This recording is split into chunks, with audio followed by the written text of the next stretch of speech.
Antes de empezar, recuerda suscribirte al canal si te gustan las historias de terror reales, porque además estamos realizando un sorteo internacional entre todos los suscriptores.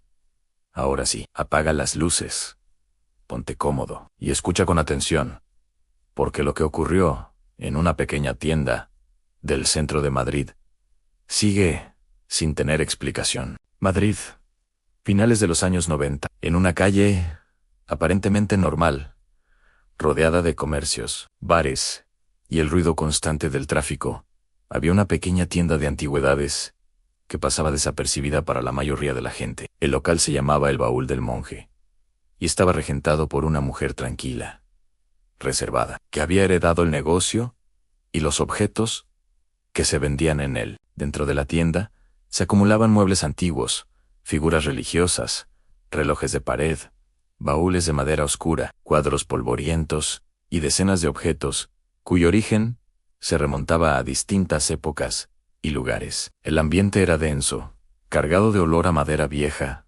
cera y tela húmeda. Muchos clientes entraban solo por curiosidad y no eran pocos los que decían sentir una sensación extraña, nada más cruzar la puerta, como si el aire dentro del local fuese más pesado que en la calle. Durante años, la tienda funcionó con normalidad, pero todo cambió una tarde de invierno. La dueña estaba sola, organizando unos objetos en la parte trasera, cuando escuchó un golpe seco en la zona de exposición. Pensó que algún cliente había entrado sin que ella lo notara, así que salió rápidamente a atenderlo. Sin embargo, el local estaba vacío. El ruido había venido de una estantería donde se encontraba una figura religiosa de madera que ahora yacía en el suelo, rota en dos. Lo extraño no fue que la figura se hubiese caído. Lo inquietante fue que estaba colocada en el centro de la balda, lejos del borde, y que no había ninguna vibración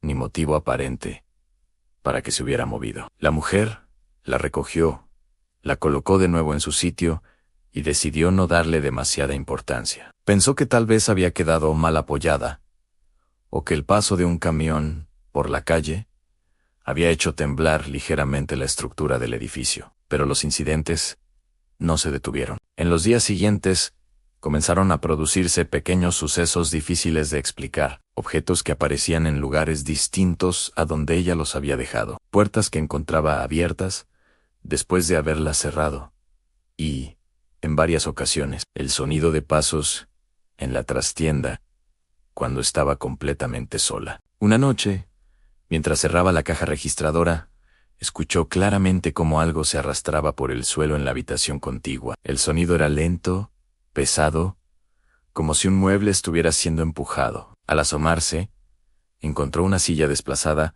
varios metros de su posición original. A partir de ese momento, la dueña comenzó a sentir miedo de quedarse sola en la tienda. Empezó a pedirle a una amiga que la acompañara por las tardes, y juntas fueron testigos de fenómenos aún más inquietantes. Una de las tardes más recordadas ocurrió cuando ambas estaban conversando cerca del mostrador. Sin previo aviso, uno de los cuadros colgados en la pared salió despedido y cayó al suelo con fuerza.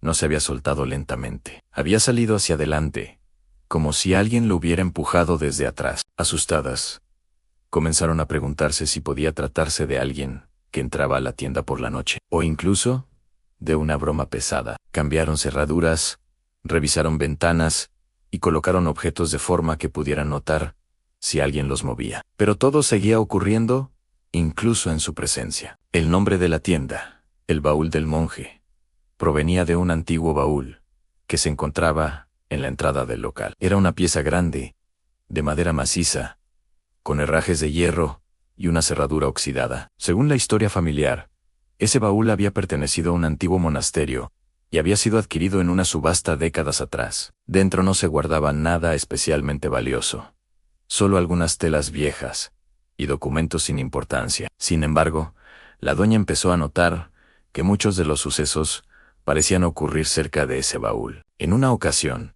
mientras atendía a un cliente, el baúl comenzó a vibrar ligeramente sobre el suelo. El hombre también lo vio. Ambos se quedaron inmóviles, observando cómo la tapa temblaba durante unos segundos, antes de detenerse por completo. El cliente salió de la tienda sin comprar nada, y nunca regresó. Con el paso de las semanas, la situación se volvió insostenible. La dueña empezó a sufrir ataques de ansiedad, dormía mal, y sentía constantemente que alguien la observaba desde los rincones más oscuros del local. Fue entonces cuando decidió contactar con un grupo de investigación paranormal que operaba en Madrid y que ya había participado en otros casos mediáticos. Los investigadores acudieron al local una noche, después del cierre. Llevaron cámaras, grabadoras y sensores de movimiento. Al principio no ocurrió nada fuera de lo normal. El silencio era absoluto, roto solo por el sonido lejano del tráfico y el zumbido de los equipos electrónicos. Pero, cerca de la medianoche, una de las cámaras captó como una pequeña figura decorativa caía de una estantería sin que nadie estuviera cerca. Minutos después, mientras revisaban el material, escucharon un golpe seco en la parte trasera de la tienda. Cuando llegaron, encontraron el baúl ligeramente desplazado de su posición original. No había corrientes de aire, ni vibraciones, ni explicación lógica. Durante esa investigación, también se registraron sonidos extraños en las grabadoras. En una de las cintas, entre el ruido ambiente, parecía escucharse un susurro apenas perceptible. Algunos creyeron distinguir una voz masculina pronunciando palabras en un tono grave y pausado, como si recitara algo en latín. La noticia comenzó a correr de boca en boca. Vecinos, curiosos y periodistas empezaron a interesarse por lo que ocurría en la tienda. Algunos acudían con la esperanza de presenciar algo inexplicable. Otros simplemente querían comprobar si todo era una exageración. Pero incluso entre los escépticos, hubo quienes salieron del local con el rostro pálido y una sensación difícil de describir. Una de las testigos más citadas fue una joven que entró con su madre una tarde de sábado. Mientras observaban unas figuras religiosas, una pequeña cruz metálica colgada en la pared comenzó a balancearse sola, describiendo movimientos cada vez más amplios, como si alguien la estuviera empujando de forma rítmica. No había ventanas abiertas, ni corrientes de aire. La joven rompió a llorar y salió corriendo de la tienda. La presión mediática y el miedo constante terminaron afectando profundamente a la dueña. El negocio, que durante años había sido su sustento y su herencia familiar, se había convertido en una pesadilla diaria. Llegó a plantearse cerrar definitivamente, pero también sentía que abandonar la tienda era como rendirse ante algo que no entendía. En una de las últimas investigaciones realizadas en el local, los expertos decidieron centrarse exclusivamente en el baúl. Lo abrieron, lo vaciaron por completo y revisaron cada centímetro en busca de mecanismos ocultos o dispositivos que pudieran explicar los movimientos. No encontraron nada. Sin embargo, esa misma noche, mientras el baúl permanecía abierto y vacío, una de las cámaras captó cómo la tapa se cerraba lentamente por sí sola. Aquel momento fue el punto de inflexión. Para muchos, esa grabación se convirtió en la prueba más clara de que algo fuera de lo común estaba ocurriendo en el baúl del monje. Para otros, solo era un truco de perspectiva o una corriente de aire imperceptible. Con el tiempo, los fenómenos fueron disminuyendo, pero nunca desaparecieron por completo. La tienda siguió abierta durante un tiempo, aunque cada vez con menos clientes y más silencio.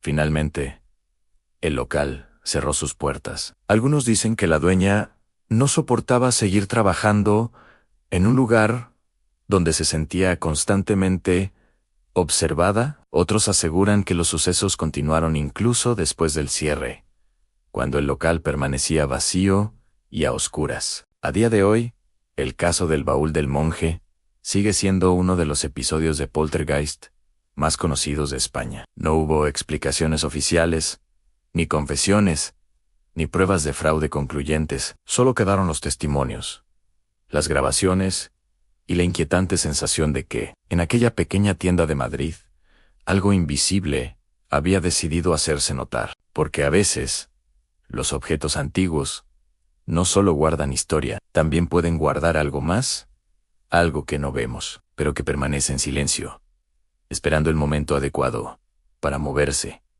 para susurrar o para recordarnos que tal vez no estamos tan solos como creemos.